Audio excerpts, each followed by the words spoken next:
Salam dəyərli izləyicilər. Azərbaycanın vətənpərvər, igidliyi ilə bütün ölkəyə, bütün regiona səs salmış oğulları ilə bağlı bir layihəyə, daha dəqiq desək bir rubrikaya başlamaq istəyirəm və bunun üçün sizin fikirləriniz mənim üçün çox önəmlidir. Çünki biz bəzən vətənpərvərlikdən danışırıq, amma o haqda materiallar, videolar baxıram da, yəni statistika gəlir, çox aşağı baxış sayı əldə edir. İstəyərdinizmi? Və ilk Allahverdi Bağırov haqqında başlamaq istəyirəm.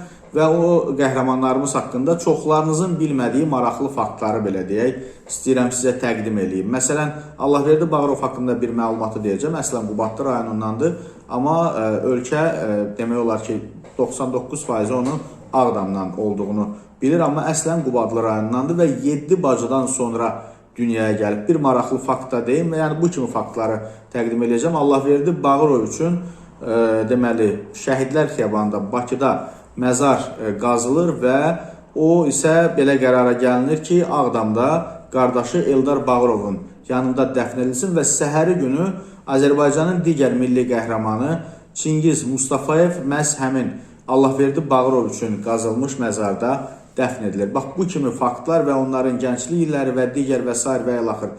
Bax, belə faktlarla zəngin bir rubrika təqdim eləmək istəyirəm. Nə deyirsiniz, şərhlərdə yazın, ona uyğun da və kimləri görmək istəyərdiniz bu rubrikamızda, onları da mütləq qeyd edin.